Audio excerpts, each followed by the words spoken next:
back to Recorder on the Wall, where we're off the wall for this episode and back in the kitchens. It's wintertime, so you know what that means. It's time for a food episode. And there was much rejoicing. I'm your Abbott Pete. I'm hungry, Jeremy.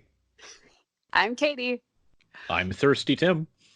And spoilers, if you weren't hungry before this episode, you will be now. Mwahaha. Food good.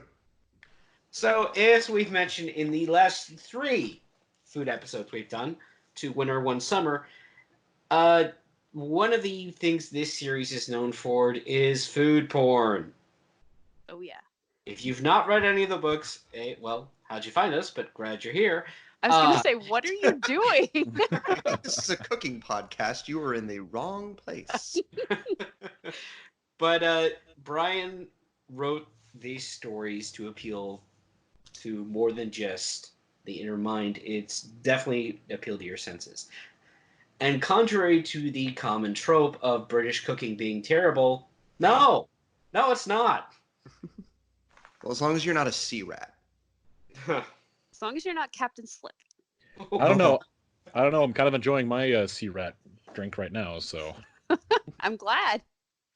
There. So, yes, while there is an official cookbook, I didn't cook from it.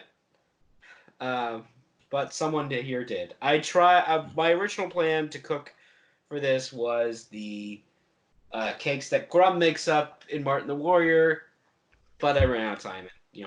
There's a reason in December we only do a food episode, is because this is a busy time of year for all of us. It is. Yeah. It is for me.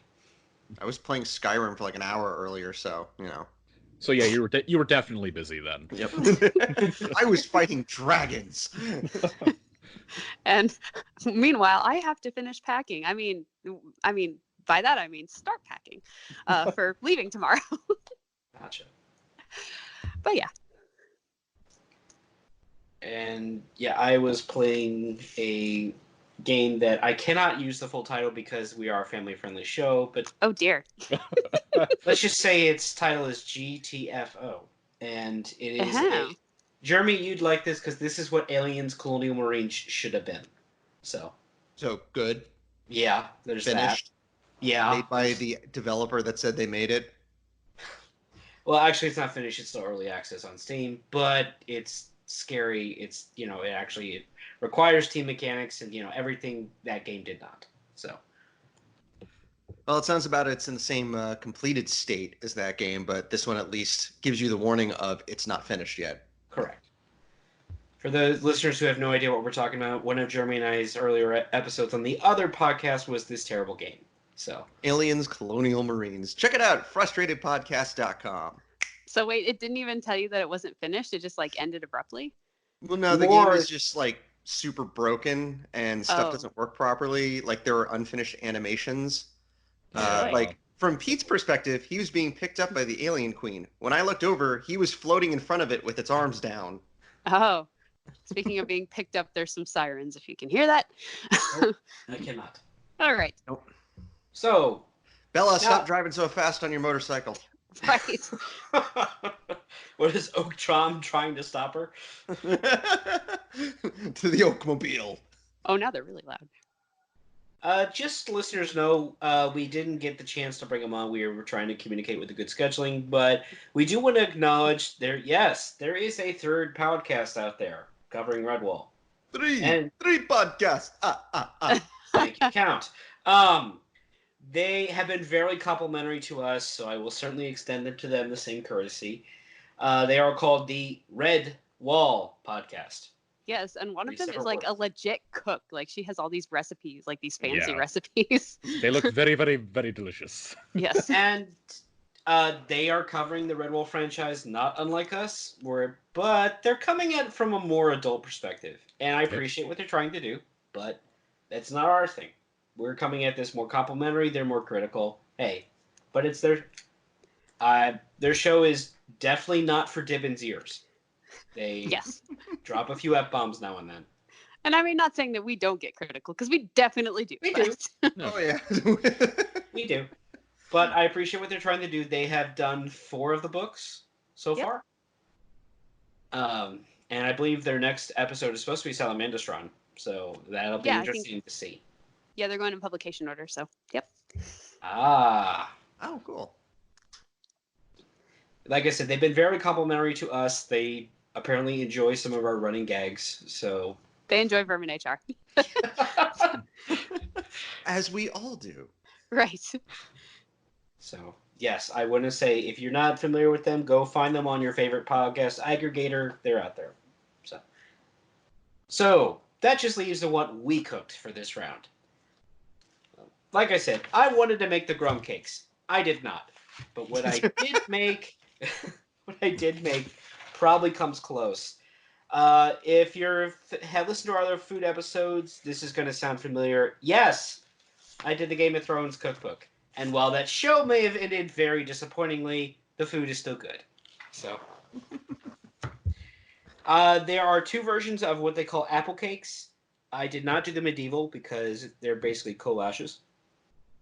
So, and if you're not familiar with that, that's literally it's a roll with good stuff baked inside. Yes. Good stuff. I made the modern version, which is essentially coffee cake with apple pieces. Yes, please. All of that now. You could just pass that over here. Yep. Yeah, I have Mail a that picture. over. I have a picture in our shared doc. Mine were a little more messy than what the cookbook's picture is, but that's normal. But effectively, what this is that it's a lot of butter. It is sour cream, sugar, vanilla, flour, baking powder, and soda, and apples diced up into, and that's just layer one. Yeah, all diced together, stirred together. Layer two, the topping is more brown sugar, more butter, ground Butter. cinnamon, and walnuts. And you put them in a cake pan, or put them in a muffin pan, rather, and cook for 30 minutes, and my place smelled amazing. Again, I say yes, please. So yeah, when I say coffee cake with apple pieces, that's about accurate. The apples actually almost melt into the cake itself. Yum. And I got taken to work, and our HR department took all of them. They've already Good for them. requested I make some more. So Of course, HR would take all the treats. So I've got one left. I kept for myself. I'm gonna probably be breakfast tomorrow morning. Good plan. Jeremy, what'd you make? I've been making a few things lately.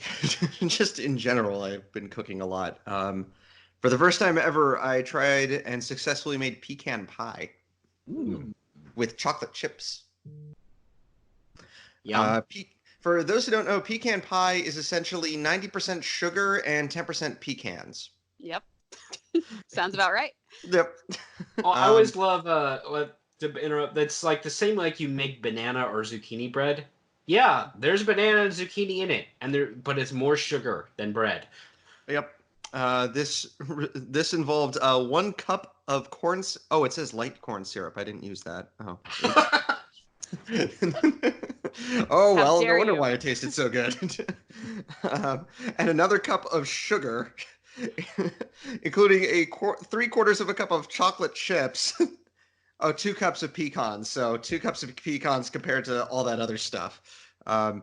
It turned out really good. I also had some whipped cream and vanilla ice cream with it, so that was awesome.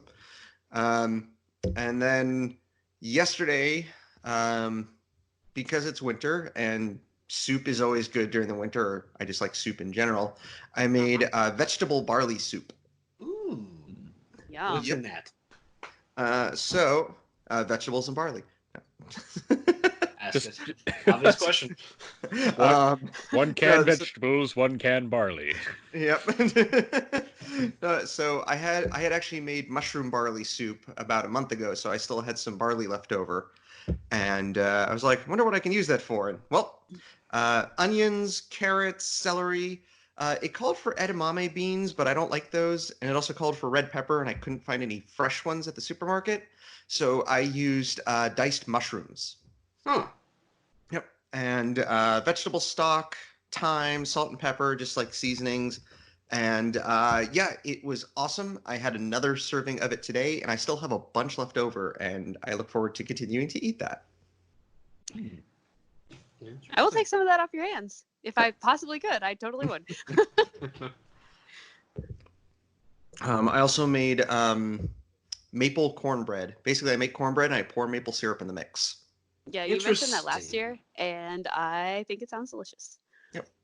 Because it's funny you mentioned that because I made not the overly spiced cookies that everyone knows at holiday time for gingerbread. I actually made gingerbread some years ago, Oh, and yeah. it's it's a loaf, and it's basically, hey, you got pancake syrup? It all goes in. Ooh. Yeah, actually, speaking of pancakes, I used the leftover chocolate chips from the pecan pie and made chocolate chip pancakes too. Oh, I hate you. Give me that. Give it to me. Needless to say, I'm doing a lot of exercising now. Why do you think I had the vegetable soup? Well, I mean, this is all still possible Redwall except the chocolate. But hey. It's a special discovery that they never made. Oh. I was gonna say that's the one sad thing about Redwall for me is that there's no chocolate. Yeah, well, there's no spice trade routes, right? So Yeah. I at some point, maybe for the next food episode, I'm gonna try making the deeper and ever pie. I I tried to make that once. Yeah, How'd it how'd it turn turn out? It turned out, I think let's see, it was a few years ago, like way before this, I knew about this podcast, but I put too much cheese on it, I think, because I was like, this doesn't seem like enough cheese. So I just like maybe half a package of cheese on it. Oh, And then, I ate a fourth of it and it was delicious. And then when I warmed it up, like leftover cheese is not that great usually. I mean, it's fine, but there was just so much cheese on it. But otherwise it was good. I just a little overindulged with the cheese. I'm not sure too much cheese is a thing, but then I remember I have a bad lactose intolerance, and yes, it is. Yeah. I would prefer. I think a lot of us would prefer not to be in the bathroom for like 3 hours, with just too Right. much cheese. I mean, real speak here, I switched to goat's dairy over a year ago, and my life has been considerably better. Oh, So, nice.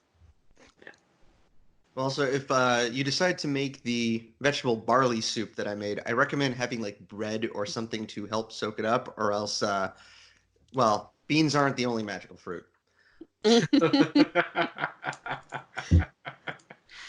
Noted. Yeah. I mean, if something that would be medieval and I made for another episode was the beer bread, that would probably Yes. go with it. Like it's crusty, chewy bread. Man, I'm hungry. I ate dinner and I'm still hungry. Then we're doing our job right. I just had my soup and I'm still hungry. Yeah, I'm regretting that peanut butter sandwich. It just doesn't feel as filling now. So. Oh, I'm still full from lunch. My boss took us out to Red Robin, so. Oh. Red Robin, Red Wall. Okay, keeping with the theme. Mostly. What was Chib your server? No, but he was in the kitchens. Was he using the candied chestnuts on everything? Pretty much, yeah. Katie, what did you make? Aha, it is my turn. So I did what we first see in Pearls of Lutra as honey moles, except for in the cookbook they're called nunny molars, which just has a weird mouthfeel to me, and I don't like saying it. I'm not sure why. It's sort of like, I feel like, people say there's a authentic Japanese pronunciation of the word karaoke, but when I say it like that, it makes me feel like a pretentious poser. I just kind of feel the same way with trying to say nunny molars. So I call them honey moles. And so they're basically just mini fruit pies sort of thing, except for the pastry is a little bit sweeter because it has half a cup of confectioner sugar with the flour and butter. It's basically, it's basically just flour, butter, water, and confectioner sugar. And you make that into like this dough, and then you make them into 12 separate little pastry flat things, spread those with honey, what in the world? Sorry, something just chimed at me and I don't know where it came from. I was like, what is going on? Anyway, put a raspberry and a strawberry on top, and then kind of fold it together, and then you put raspberry jam on top of that, and then you put them in the oven, and They turned out very good. I did not want 12 of them, so I took the rest to work. But yes, they were definitely like little fruit turnover things. And did your HR department destroy yours? No, it was funny. I work in what's called the court reporter unit. So it's just me with like maybe 30 or so court reporters. Mm-hmm. And it's funny because I took them into the break room. I did not say the actual name for them because they are court reporters. I know my people. They'd be like, Nunny Muller? Where does that word come from? How do you spell it? What's the origin? Like, so I just was like, yeah, they're little fruit pastries. Go at it. It's fine. So, yes, they disappeared very quickly. Well, good. And you got that from the official Redwall cookbook, right? Oh, yes, I did. And yeah, it's sort of like he does it very cleverly where he makes this sort of cute little story about this mouse named Sister Pansy, and she's learning how to cook, and then all these recipes are kind of interspersed throughout. Oh, cool. Does the cookbook have a lot of that, where it's just like small stories with the recipes, or is it just like specific to certain recipes? Oh, it's all of them. It's sort of like the recipes are scattered throughout this little story about the different seasons, and there's a lot of characters come back. Like Constance is in there, and I think Pansy is actually Friar Hugo's, what would you call it, apprentice or something, which makes me think, okay, when did this happen between Redwall and Matameo? Because at the end of Matameo, Friar Hugo is quite dead. So. Oh, I know. And now I'm sad. And I just brought everything down. I'm sorry, but I'm gonna have an apple cake and cheer myself up. You do that. Book's not too expensive either. I'm tempted to just get it now. Yeah, I'll probably. I'm sure I'll get a gift card off Amazon for Christmas, so I'll probably buy it then. So.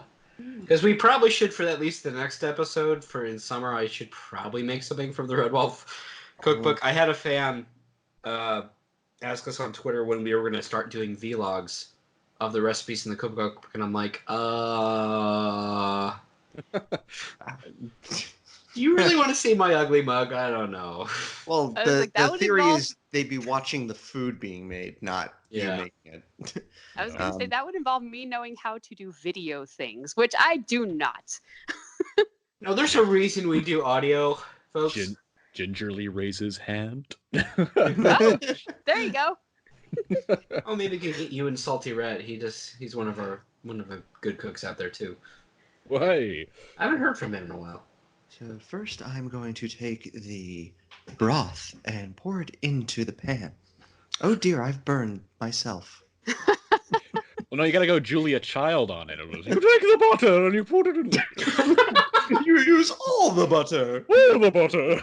Wait, when did Paula Deen walk into this? Oh, better than Gordon Ramsay anyway. So. Oh god. It's raw. Gordon Ramsay in the Redwall kitchens. Oh boy. Oh, no. What kind of trifle is this? You trifling with me? No, they I don't probably know sent anything him to the about him. Salamandastron kitchens because, or watching him going into vermin camps. What do you mean? What is this food? I would like to see Gordon Ramsay versus Slip. What do you call this? And my headcanon, now he is an actual ram. Because there are no sheep in this series. So. Yes. I do like on Amazon they have like a preview of the book, and I just love the very first sentences. For almost 20 years, devoted gluttons of the Tales of Redwall have craved the most tantalizing of dishes. That's about right. Well, we really need something to wash this down with. What do you think, Tim? Well, come on down to the cellars and we'll see what we can do there for you, right? So yeah, I kind of went the Ambrose Spike route. So I'm a terrible cook. I really only try using the microwave or even just boiling things on top of the stove to a very ill effect. And so what I've done is I've had three drinks here. One is nostalgic for me because it's nostalgic in the sense that my father was actually in the military and he was stationed in Germany for a while. So I developed a taste for this, and it's called Spezi. It's a Bavarian German drink, which basically it can be associated with the holidays. You can serve it warm if you'd like, as well as for more of the adult recorders. You can mix something into it if you also prefer. But it is kind of a brownish orange drink, so it doesn't really look appetizing. But I rest assured, it is delicious. It's basically the equivalent of mixing orange juice, orange soda, and regular Coke. And Oh, if you mix it properly, you kind of mix it to your personal taste preference. But it's actually a bottled drink in Germany and kind of the Germanic speaking countries. And it originated back during World War II, where Coca-Cola couldn't actually import anything to the German people. So this is kind of a weird fact where essentially that's how Fanta was created, is that they created a company in Germany called that was basically to sell Fanta, which was an orange drink. And after World War II ended, the 50s basically, a lot of the kids enjoyed the orange drink, but then some of the adults were going, okay, you can't have too much of that orange drink. It's too sugary. But their solution was to mix it with more sugar, essentially. So they created Spezi. So I personally enjoy it. It's kind of, it's a carbonated drink and it's a nice kick to it. The other one I found out about just recently, which I was kind of horrified about, hot Dr. Pepper. oh yeah. Now, hot as in spicy or hot as in steaming hot? As in boiling hot Dr. Oh. Pepper. I've I tried was- that. It's I, good. I was astounded by it too. I was just like, wait, that's a thing? And apparently Yeah. that was also due to, I think in the 50s or 60s, I think it was, where essentially Dr. Pepper's sales were plummeting. So during the holidays, they marketed themselves as a holiday drink, where they said, well, boil up some Dr. Pepper, put a lemon slice in there, and have a good old time. And I will say, yeah, it tasted very nice. It was a nice little bit of citrus in there, and I was kind of surprised. Apparently, it's also a bit of a home remedy for a sore throat or a cough. All right. I wish I had been known that for the last week. You could have been chugging hot Dr. Pepper. I mean, And then Just what the doctor ordered. yeah, and then finally, I actually did something that was sort of Red Wallish, and I got excuse me, I'm actually burping up that grog right now. That's very apropos. Yep. The barley, the grog, and all the sugar. Oh, So essentially, I went to redwall.net and I got the first recipe there because I just wanted to do something Red Wallish, and it was a recipe done by a Captain Benjamin Lishner. It was apparently buzzing at your door. Yes, apparently. It wasn't me, I promise. come in, number one. So the recipe for this is 1 liter ginger ale, 2 cups orange juice, 2 tablespoons lemon juice, and 2 teaspoons salt. You mix the ingredients into a pitcher, and you can add more or less salt if you wish. Those are his instructions, or their instructions. And yeah, it is definitely a salty drink. Personally, I would have wanted to punch this up a little bit more, being an adult myself. But I mean, as its own thing, it's nice. It's kind of funny though, because when I added in the salt, I turned away for a second, and it had the same effect of putting a Mentos in a Diet Dr. no. So I turned back, and there was just all this orange foam around my counter, and I just had to flip out and just like make sure it didn't get everywhere. But yeah, so make sure when you are mixing this that you're doing it in a clean area, not to fill your drink all the way up to the brim and then add the salt. So I'm gonna have to give this to like chemistry teachers at the district I work at. See what they can make of it. yeah, so very briefly, that was my journey into the cellars. But essentially, I enjoyed actually pretty much everything here. Well, I've always enjoyed one of them. The other two were just kind of a surprise. So Yeah, I mean, hot Dr. Pepper is definitely surprising, but not unheard of. I mean, well, apparently Hot cider. some. Oh, sorry. Apparently, some people actually they cook ham in it. Like they what's the word? Base. marinate. Yes, those two. Yes. Apparently they do that with it. I did not know that. I did not know the multi uses of Dr. Pepper for cooking. I've heard Well- of like Pepsi ham or like a Coca-Cola chocolate cake as well. You know, see, I tried to make Coca-Cola brownies when I was in high school, and it did not turn out. Good Lord, it did not turn out. Oh. So I replaced water in the, a basic brownie recipe with Coca-Cola, and yeah, it didn't change the flavor at all. So, Aw. I mean, it's still brownies, but when I told people at a Christmas party what they were, they were like, "Oh, no thanks." Aw. Hmm. I made I the mean- cake once. It was very good. The Coca-Cola cake? Yeah. Like the Yeah. Cracker Barrel copycat recipe for it. Okay. I was say hot drinks this time of year aren't unheard of. You know, you get hot cider certainly around the fall, but mulled wine is definitely making a comeback because we've been Oh, serving at my family's last couple holiday parties. Honestly, Mold? What? it's a Mold. MULLED. It means hot wine. Oh, mold. Oh, I thought you meant mold. Like, yeah, Oh, I found this mold underneath the star. sink, and now I'm gonna drink it. Oh, I thought you meant like Red Bull mole. Never mind. Ah, Oh, I said mold. Well, I know mold. I know like mold apple cider, which is awesome. Like moldy it's spice. an alcoholic drink and it's a penicillin. Why, So why are we putting moles in drink? What are we talking about here? What's going on? I dig it. Oh. That was terrible, Jeremy. I approve. I know. Oh, you should have heard the puns I made at work today. Oh boy. Somebody shared a story about apparently this little girl was looking at her Christmas tree and there was a live owl in it. And I went and it said that she was shocked, and I said, "I'll bet she was." Nah. And personally, I think she was just trying to look at the Christmas presents beforehand, and it went, "You peeked. I'm telling on you." Yes. Or, "You Uh-huh. peeked." Hey, what is Captain Snow doing in the Christmas tree? Yeah. No, Sarah. No. Harry the Muse might be better. Mm. I've wanted to try. I didn't get a chance to do it, but the other drink I was going to try and do was a drink called Advocaat, which is basically Dutch eggnog. It's apparently it's more it's thicker. It's almost like a pudding. It's like a drinkable pudding because it's very thick apparently. I need to look up the actual recipe, but it's just extremely thick with 3 C's. If I can just find where the recipe was again. I do like eggnog. It's Yeah. delicious. Yes.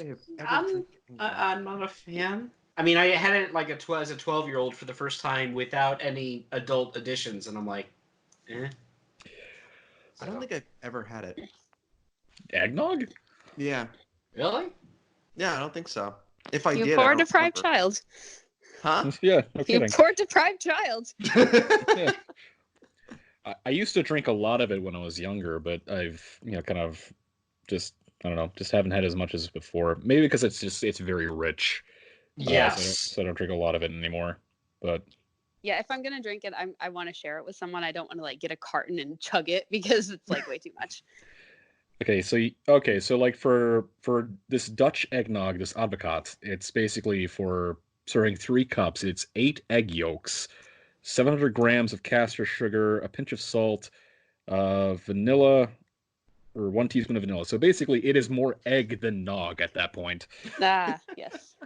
Well, this is all making me hungry. I don't know about you guys. Barely. Yup. Yeah, that cheeseburger is still like whomp. And